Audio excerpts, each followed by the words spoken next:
7% की GDP growth, record हाईस पर शेयर बाजार और म्यूचुअल फंड में रिटेल निवेशकों के 44 लाख करोड़ से ज्यादा के एसेट्स अंडर मैनेजमेंट। इन सब आंकड़ों को देखें तो साफ है कि भारतीय निवेशक बड़े पैमाने पर इन्वेस्ट कर रहे हैं, अपने फ्यूचर के बारे में सोच रहे हैं। लेकिन अगर इंश्योरेंस की बात करें तो भारत में इंश्योरेंस पेनिट्रेशन 5% से कम है। शायद यही वजह है कि इंश्योरेंस रेगुलेटर 2047 तक इंश्योरेंस फॉर ऑल की बात कर रहा है। और कुछ ऐसे ही मकसद के साथ 2008 में एक कंपनी ने अपनी शुरुआत की।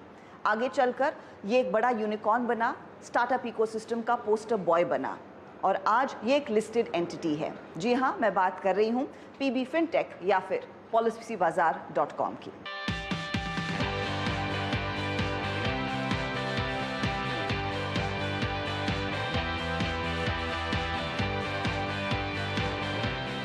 शुक्रिया सिंधी से आवाज़ के लिए समय निकालने के लिए आशीष।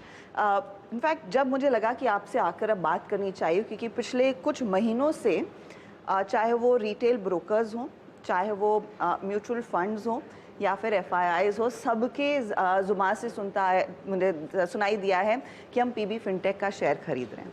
तो मैं आपसे यही समझना चाह रही थी कि एग्जैक्टली अब क्या बदला है, क्योंकि जब आप लोगों ने लिस्टिंग की तैयारी की थी तब काफ़ी यूफोरिया था।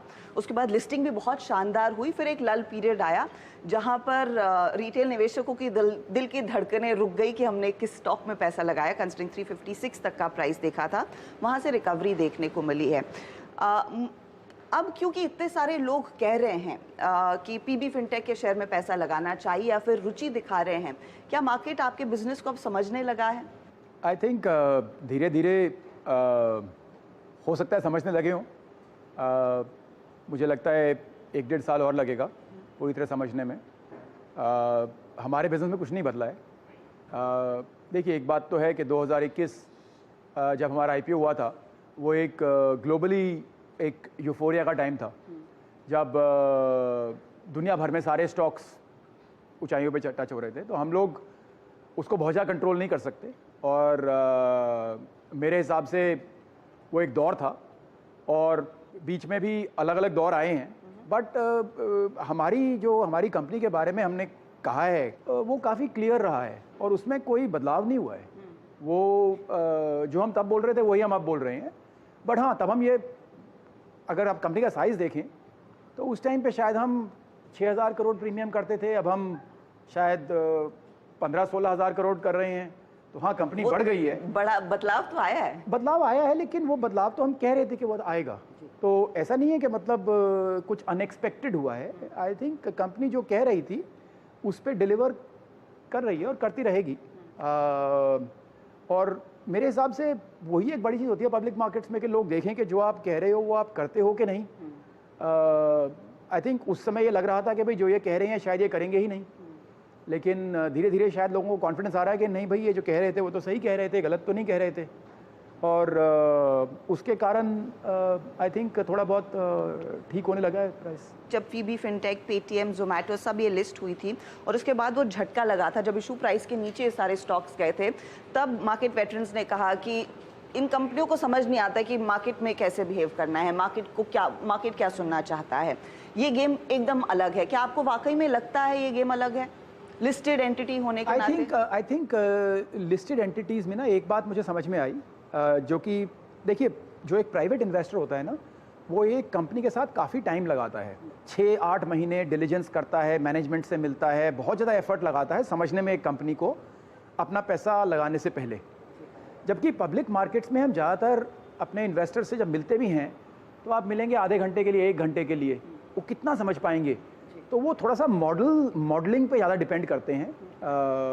मैंने देखा है कि अलग अलग एरियाज़ के लोग अलग अलग थोड़ा देखते हैं, बट काफ़ी पब्लिक इन्वेस्टर्स आपके, मैं कहूँगा, जो स्टैटिक पैरामीटर्स हैं उस पर बहुत ज़्यादा फोकस करते हैं। स्टैटिक पैरामीटर्स मतलब आपकी आज की सिचुएशन क्या है, और मेरे हिसाब से जो डायनामिक पैरामीटर्स हैं कि ये कैसे बदलेगी, उसके ऊपर बहुत ज़्यादा उतना फोकस शायद नहीं होता जितना प्राइवेट साइड पर होता है। अच्छा, जो बन जाता है उसकी वैल्यू मिलती है और एक चीज़ की वैल्यू मिलती है कि आप मुनाफा कमा रहे हैं या नहीं। वो आपने पता नहीं कितनी दफ़ा सुना होगा और आपके कान पक गए होंगे शायद, लेकिन आप लोग अब फोकस कर रहे हैं EBITDA पॉजिटिव होने के लिए। इनफैक्ट आपने वो गाइड भी किया है। EBITDA पॉजिटिव हम पिछले क्वार्टर हो गए थे और मेरे हिसाब से हम EBITDA पॉजिटिव से बाहर नहीं निकलेंगे कभी भी। लेकिन आई थिंक जो इम्पोर्टेंट पॉइंट है वो है कि अभी इस साल हम पैट पॉजिटिव की बात कर रहे हैं, राइट। मेरे ख्याल से जब ज़्यादातर स्टार्टअप्स बोलते हैं कि हम प्रॉफिटेबल हो रहे हैं तो आपको ये पता किस प्रॉफिटेबल किस लेवल पे हो रहे हैं, राइट। तो आई थिंक वो पब्लिक होने के बाद ही हमें समझ में आया कि भाई प्रॉफिट का मतलब तो पैट होता है। ऐसा नहीं है कि हमें नहीं पता था, पर उसकी हमारा कोई भी प्राइवेट इन्वेस्टर हमसे पैट नहीं पूछता था। एक ने पूछा था और हमें समझ में नहीं आया था कि इतना ज़्यादा क्यों पूछ रहा है ये। पर फिर बाद में देखा कि वो थोड़ा सा पब्लिक मार्केट की तरफ ओरिएंटेड था, तो PAT becomes a more important number. And उसमें फिर हमने सोचा कि यार हमारा, जैसे आपको शेयर होल्डिंग की बात बताऊंगा, जैसे हमने ईसॉप चार्ज लिया था, जी हाँ, तो वो तो हमारी प्राइवेट RHP में मेंशन्ड है और हमने सोचा कि यार RHP मेंशन्ड है तो मतलब इसका तो कॉस्ट प्राइवेट इन्वेस्टर्स ले रहे हैं। तो मैं बहुत हैरान हुआ कि पब्लिक इन्वेस्टर्स के बारे में बात ही क्यों कर रहे हैं, क्योंकि पैसा तो भाई ऑलरेडी बोल दिया है कि 4% शेयर्स मैनेजमेंट को दिए जा रहे हैं जी। तो आप कंपनी की वैल्यू 100 रुपये के बजाय 96 रुपीज़ लगा लो, राइट, और आगे बढ़ो। और हमने तो ये बोल दिया RHP में, तो इसके बाद दोबारा क्यों दुखी हो रहे हैं लोग, मुझे बात समझ में ही नहीं आई।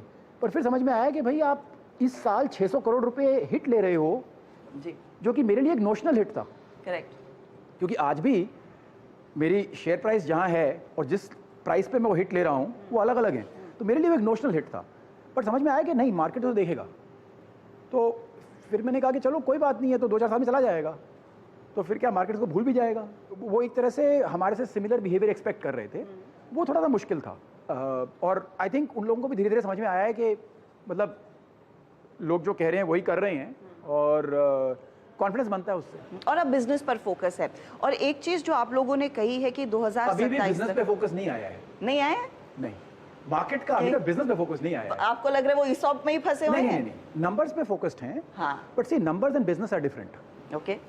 Business is business efficiency, business growth. It is not profit alone. Profit is just an outcome, right? So market का focus ये है कि market को एक चीज़ बहुत सिंपल समझ में आ चुकी है कि ये 2027 में 1000 करोड़ प्रॉफिट करेंगे और ज़्यादा ही करेंगे, कम नहीं करेंगे। वो बात मार्केट को समझ में आ रही है धीरे धीरे। ये 1000 करोड़ का आंकड़ा आपने कैसे गणित बिठाया है? ये उससे ज्यादा भी हो कोई गणित सकता है ही नहीं, कोई गणित इसमें है ही नहीं। हमें हमारा प्लान ही ये था, तो हमने तो वही बताया कि हाँ भाई ये तो दिख रहा है, क्योंकि उस टाइम पे लोग कह रहे थे कि यार ये क्या कंपनी है, ये कैसे इतना लॉस बनाएगी, क्योंकि लोग स्टैटिक पे फोकस कर रहे थे। तो मैं लोगों का फोकस थोड़ा सा डायनामिक पे ले जा रहा था कि देखिए ये ईसॉप चार्ज आज है, 5 साल बाद तो नहीं होंगे, ये 600 करोड़ का लॉस जो है ये 5 साल बाद तो नहीं होगा, जो हमारी रेवेन्यू है वो आप देख रहे हो हर साल बढ़ रही है, उससे हमें 150-200 करोड़ रुपए का एक्स्ट्रा प्रॉफिट हर साल मिलता है, तो वो दिख भी रहा है हर क्वार्टर। ईयर ऑन ईयर आपको हर क्वार्टर 60-50 करोड़ रुपए का एक्स्ट्रा डेल्टा आ जाता है, तो वो अगर 4-5 साल तक ऐड होगा तो वो ऑटोमेटिकली 1000 करोड़ बन जाता है। तो इसमें कोई बहुत ज़्यादा रॉकेट साइंस नहीं थी। मैं सिर्फ ये कह रहा था कि आज पे फोकस करने की बजाय 3-4 साल आगे पे फोकस कर लो थोड़ा सा, और फिर देख लो कि ऐसे होता है कि नहीं। आपका जो कोर बिजनेस है वो बिजनेस यही है कि आप ज़्यादा से ज़्यादा लोगों को इंश्योर कराएं। बिल्कुल राइट, और इसी मकसद से आपने 2008 में कंपनी शुरू की थी। हमारा मकसद ये नहीं था कि हम कितना इंश्योरेंस बेचें, हमारा मकसद ये था कि हम सही इंश्योरेंस बेचें। सही में जी, ठीक है। हमें लगा था कि इंडस्ट्री में कुछ गैप्स थे, क्योंकि जो प्रोटेक्शन साइड था, हेल्थ इंश्योरेंस और टर्म इंश्योरेंस स्पेसिफिकली, वो बहुत कम था इंडस्ट्री का। हमें लगा कि ये बहुत बड़ा गैप है। कस्टमर को तो सबसे फ़ायदेमंद चीज़ें ये हैं, भाई कस्टमर अगर मर जाता है या बीमार पड़ जाता है तो उसको तो पैसा चाहिए उस समय, और वो प्रोडक्ट वो ले ही नहीं रहा। तो हमारा फोकस उस साइड पे ज़्यादा था। हम वो करते जा रहे हैं, अब वो एरिया बढ़ता जा रहा है इंडस्ट्री में। हमारा अपना प्रीमियम अभी आजकल रन रेट बेसिस पे तकरीबन 16,000 करोड़ रुपए साल का है, मतलब इस साल के अंत तक शायद और बढ़ जाए, और जिस दिन हमारा IPO था शायद 6-7 हज़ार करोड़ था। तो बढ़ तो रहा है, अच्छी तरह से बढ़ रहा है, कोई परेशानी नहीं है। जब कोई इंश्योरेंस कंपनी कहती है कि हमें ज़्यादा विजिबिलिटी है, हम ज़्यादा प्रोडक्ट बेच पाएंगे, उसका कितना फॉलो थ्रू आप जैसे प्लेयर्स को मिलेगा? क्योंकि आप भी उस इंडस्ट्री का ही हिस्सा हैं, आप भी उन कंपनियों के ही प्रोडक्ट बेच। हम इंडस्ट्री का हिस्सा हैं, पर हम इंडस्ट्री नहीं हैं। हम इंडस्ट्री का 5 से 10% हैं, पूरी इंडस्ट्री का। हो सकता है प्रोटेक्शन साइड पे हम 15-20% हों, ठीक है, हेल्थ और टर्म साइड पे। तो ऐसा नहीं है कि बैंक चैनल नहीं है, एजेंसी चैनल नहीं है, बाकी ब्रोकर चैनल नहीं है, तो ऐसा इंश्योरेंस कंपनीज की अपनी डायरेक्ट वेबसाइट्स नहीं है, तो ऐसा नहीं है कि सिर्फ एक ही चीज़ चल रही है। हम भी हैं, बाकी भी हैं, और हम सबके सब, मैंने एक चीज़ नोटिस की, हम सबके सब इकट्ठे बढ़ते हैं। हाँ, हम थोड़ा सा बाकियों से थोड़ा तेज़ बढ़ जाते हैं, लेकिन पूरी इंडस्ट्री बढ़ती है तो हम भी बढ़ते हैं, और इंडस्ट्री घटती है तो हमारे को भी थोड़ा सा फर्क पड़ता है। हो सकता है हम घटे ना, पर हमारी भी ग्रोथ स्लो डाउन हो जाती है। पिछले साल प्रोटेक्शन इंडस्ट्री कम बढ़ी थी जी, घटी थी बल्कि काफ़ी, हमारी भी प्रोटेक्शन पे ग्रोथ नहीं हुई थी पिछले साल। इस साल इंडस्ट्री बढ़ रही है, हम उससे दुगना तिगुना बढ़ रहे हैं, राइट। तो हमारा यही है कि भाई जब इंडस्ट्री बढ़ेगी हम भी उससे 2-3 गुना बढ़ जाएंगे। तो आपकी भागीदारी फिर वो 5-6% ही रहेगी या फिर आगे बढ़ सकती है? नहीं, अगर आप इंडस्ट्री के ग्रोथ रेट से तेज़ बढ़ रहे हैं तो हो सकता है कि आप 10% से 11, 12, 10 साल में हो सकता है 20% बन जाएं, पर ये परसेंटेजेस एकदम से चेंज नहीं होती, ये धीरे धीरे चेंज होती हैं, और चेंज होने में बहुत मेहनत लगती है। और मैं ये नहीं कह रहा कि सिर्फ हम ही चेंज हो सकते हैं, बाकी चैनल्स भी अगर ज़्यादा मेहनत करेंगी या कोई नई चैनल्स आएंगी वो भी ग्रो कर सकती हैं। बट इस समय हमको कॉन्फिडेंस है कि हम इंडस्ट्री के ग्रोथ रेट से 2 से 3 गुना तेज़ बढ़ सकते हैं। Oh, that's good to hear. मैं एक और आपका जो पैसा बाजार वाला बिजनेस है उस पर भी बात करना चाहूँगी, लेकिन हम लेंगे एक छोटा सा ब्रेक और फटाफट लौटते हैं। वेलकम बैक, आप देख रहे हैं CNBC आवाज़ पर एक खास पेशकश। आज हम हैं PB फिनटेक के कॉर्पोरेट ऑफिस में। मैं बात कर रही हूँ यशीश दहिया से। और यशीश, आपने इनफैक्ट बखूबी हमें समझाया कि पॉलिसी बाजार किस तरह से काम करती है, क्या वो चीज़ें हैं जो ड्राइव करेगी बिजनेस को। आपने पैसा बाजार पर भी काफ़ी ज़्यादा एफर्ट्स लिए हैं। ये क्रेडिट बिजनेस आप लोगों के लिए कितना बड़ा हो सकता है? देखिए, अगर आप कभी भी 10 साल का व्यू लें तो हमारी ग्रोथ रेट क्रेडिट और इंश्योरेंस की तकरीबन बराबर है, दोनों की बराबर ग्रोथ रेट चल रही है। आई थिंक वहाँ पर मोड्स कम हैं, इतने मोड्स नहीं हैं जितने पॉलिसी बाजार साइड पे हैं, पर वो बनेंगे धीरे धीरे। It's a younger business. 2008 में पॉलिसी बाजार स्टार्ट हुआ था, ये 2013-14 में स्टार्ट हुआ था, तो यंगर बिजनेस। बट अगर आप तब से ग्रोथ रेट देखेंगे दोनों का सिमिलर है। होता क्या है कि क्रेडिट में कई बार आपको हायर ग्रोथ रेट दिखता है, बट फिर करेक्शन आती है बीच में, जब करेक्शन आती है तो ड्रॉप हो जाता है। तो अगर आप 1 साल का व्यू देखेंगे तो कभी कभी आपको higher growth rate, lower growth rate मिलेगा, but on a sustained basis similar growth rates across the businesses. और लोगों को लोन चाहिए होते हैं। जब आपको लोन चाहिए होता है उस समय आपको ये जानना होता है कि मुझे आज लोन कौन देगा। पैसा बाजार 70 कंपनियों के साथ काम करता है। इसमें बैंक्स हैं, बड़े बैंक्स हैं, NBFCs हैं, फिनटेक्स हैं। उनके साथ जाके आपको नहीं पता आपके लिए कौन सी कंपनी बेस्ट है। आप आते हो, आप कहते हो मुझे 3 लाख का लोन चाहिए, 3 साल के लिए चाहिए। पैसा बताता है कि भाई आपको आज के दिन पे ये कंपनी बेस्ट लोन दे सकती है। कुछ कस्टमर बहुत हाई एंड पे हैं, उनको प्री अप्रूव्ड लोन मिल जाते हैं। कुछ कस्टमर को बचा के बताते हैं आप लोन मिल नहीं सकता आपको, क्योंकि आपको किसी और तरीके से करना पड़ेगा। तो स्टेप अप कार्ड्स हैं, अलग अलग तरह के स्कीम्स बनाती है। तो क्या है कि हर तरह के कस्टमर के लिए उसके पास कोई ना कोई सोल्यूशन है, और इसीलिए उसको 70 पार्टी के साथ काम करना पड़ता है। एक चीज़ जो हमने सुनी थी जब फिनटेक्स और लेंडिंग की बात हुई, और RBI ने उसमें काफ़ी कमर कसने की कोशिश भी की है कि अंडरराइटिंग कौन कर रहा है। क्या ये दबाव आप लोगों पर आता है या फिर जिसका प्रोडक्ट बिक रहा है उसी की रिस्पॉन्सिबिलिटी है? देखिए, अगर आप 70 कंपनियों के साथ काम कर रहे हैं तो आप 70 के साथ तो अंडरराइटिंग डील नहीं कर सकते। तो पैसा बाजार उस बिज़नेस में नहीं है। पैसा बाजार एक प्योर प्लेटफॉर्म है जहाँ पे एक कस्टमर को ये पता लगता है कि भाई आपको लोन चाहिए कहाँ से मिलेगा, कहाँ से जल्दी मिलेगा। आप हैरान होंगे, लोगों को इंटरेस्ट रेट पे इतना इंटरेस्ट नहीं है कितनी जल्दी मिल सकता है उस पर। कन्वीनियंस पे ज़्यादा है। आप इस समय कई सारे नए बिजनेसेस पर भी फोकस कर रहे हैं, उस पर थोड़ा सा एक अंदाज़ा दे सके। POSP एक है, और न्यू इनिशिएटिव्स का क्या योगदान रहने वाला है अब यहाँ से आगे अगली ग्रोथ ट्रैजेक्टरी के लिए? तो देखिए, जब आप एक 5 साल का व्यू लेते हैं या इवन 10 साल का व्यू लेते हैं, तो जो न्यू इनिशिएटिव्स हैं वो बहुत बड़े कंट्रीब्यूटर नहीं होने वाले प्रॉफिटेबिलिटी पे, ना लॉस पे, क्योंकि जो कोर बिजनेस है उसका प्रॉफिट और लॉस इतना होगा कि उसके सामने ये काफ़ी मीनिंगलेस होंगे दोनों साइड पे। लेकिन इससे हमको स्केल काफ़ी मिल सकता है। हमारे न्यू बिज़नेस क्या हैं? एक तो POSP है, जिसमें क्या होता है कि बहुत सारे लोग हैं जो कि इंश्योरेंस बेच सकते हैं। हम उन्हें टेक्नोलॉजी देते हैं कि भाई आप बेचिए, और उसके लिए जो भी वो बेचते हैं उसके एफर्ट का उन्हें पे आउट मिलता है। जो हमें इंश्योरेंस कंपनी से कमीशन मिलता है तकरीबन उसका 95% उन्हें चला जाता है। तो उस 5% में हमें देखना है कि हम अपना टेक्नोलॉजी कॉस्ट कैसे मैनेज कर सकें, और वो हमें लगता है हम कर पाएंगे। दूसरा है हमारा पीबी फॉर बिजनेस। ये है जहाँ पे हम एसएमईज जो कि छोटी कंपनियाँ हैं, छोटी और middle sized companies and large corporates, इनके लिए हम इंश्योरेंस करते हैं जी। इसमें हेल्थ इंश्योरेंस जैसे प्रोडक्ट हैं, और इसमें बाकी भी, जैसे भाई किसी के पास कंप्यूटर्स हैं, साइबर इंश्योरेंस है, स्टॉक इंश्योरेंस है, वो सब भी हम कवर करते हैं। तो उसमें भी अच्छी ग्रोथ हुई है पिछले साल में। तो एक साल में पहला साल था हमारा, तकरीबन 500-700 करोड़ रुपए प्रीमियम हुआ उसमें।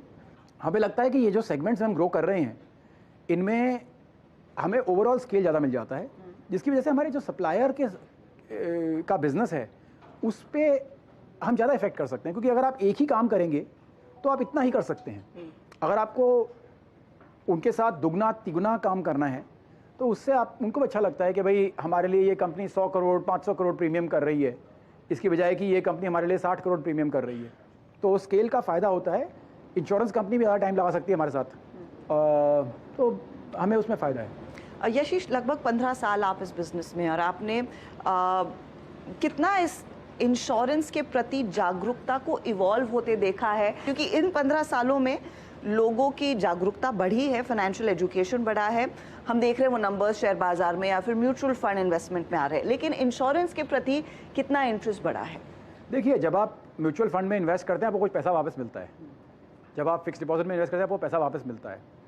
तो वहाँ तो आप एक तरह से कहा जाए तो ग्रीड के लिए इन्वेस्ट कर रहे हैं। इंश्योरेंस में इन्वेस्टमेंट होती है फियर की वजह से कि भाई अगर कुछ हो गया तो।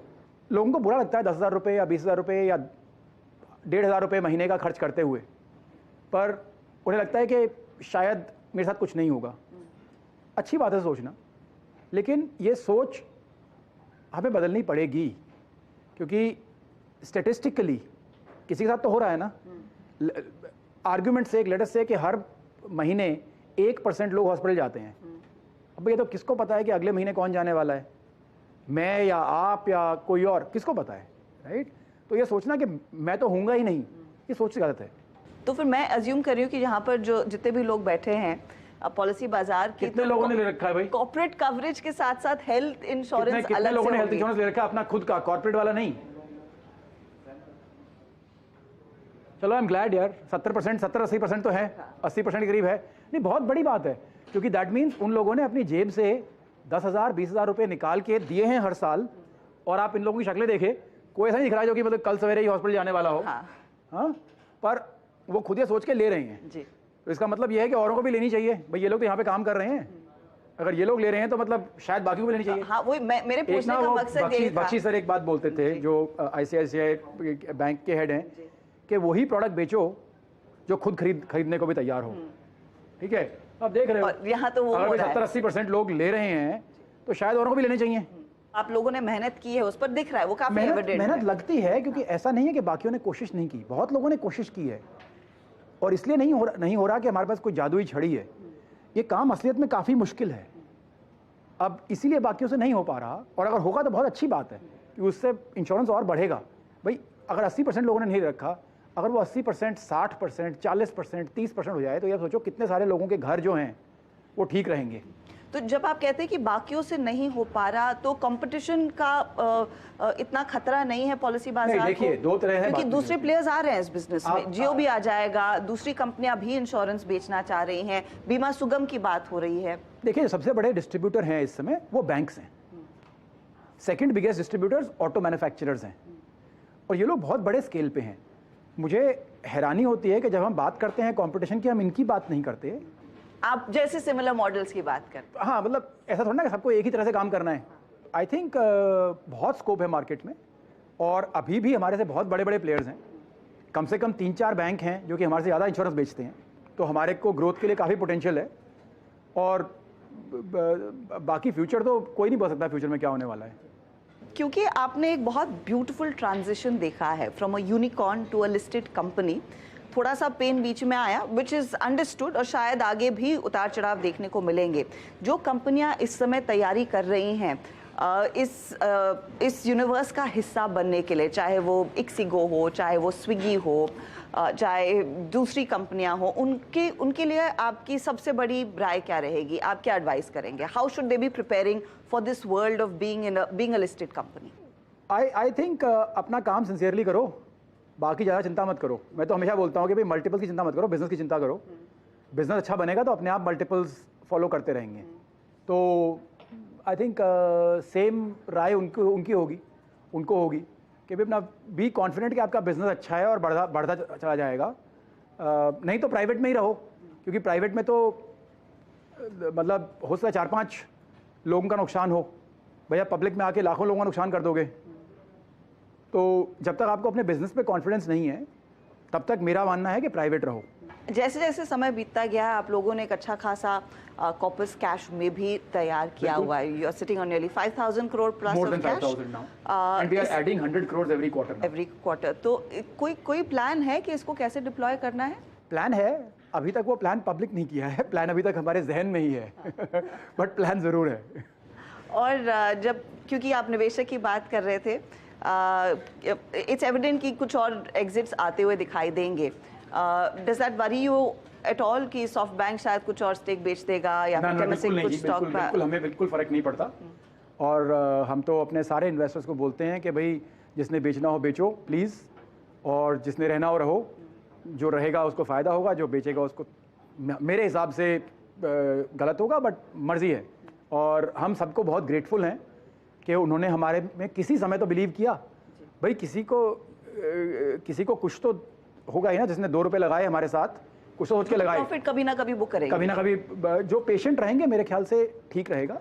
लेकिन अगर किसी ने बेचना तो बेचना है यार, किसी का कॉन्फिडेंस उड़ गया है तो उड़ गया है, या किसी को लगता है कि भाई उसने बहुत अच्छे रिटर्न बना लिए हैं। भाई कई बार इन्वेस्टर को रिटर्न दिखाने भी होते हैं। हमने अपने सारे प्राइवेट इन्वेस्टर्स के लिए काफ़ी पैसा बना रखा है, तो they are free to sell any time. We are most happy with that, but we would like them to stay for as long as they want. आपने एक चीज़ कही कि आपने अपने प्राइवेट इन्वेस्टर्स के लिए एक अच्छा खासा पैसा बना कर दिया है। क्या वही वादा फिर रिटेल निवेशकों के लिए भी होगा? 80% of my wealth is in the company. That should indicate something. That I still believe holding on to the company is a good idea. But मैं इसमें कोई वादे नहीं कर सकता। मैं ना कभी करूँगा, और ना मैंने कभी किए किसी को, ना मैंने अपने प्राइवेट इन्वेस्टर को भी वादे किए। The business will speak for business itself. Speak for itself यार। मैं कैसे कर सकता हूँ? मतलब जो बिजनेस करेगा, मैं ये बताता हूँ बिजनेस क्या करेगा। बहुत बहुत शुक्रिया हमारे लिए समय निकालने के लिए, and all the very best. Thank you so much. शुक्रिया। चलिए इसी के साथ इस खास पेशकश में आज इतना ही। नमस्कार, टेक केयर।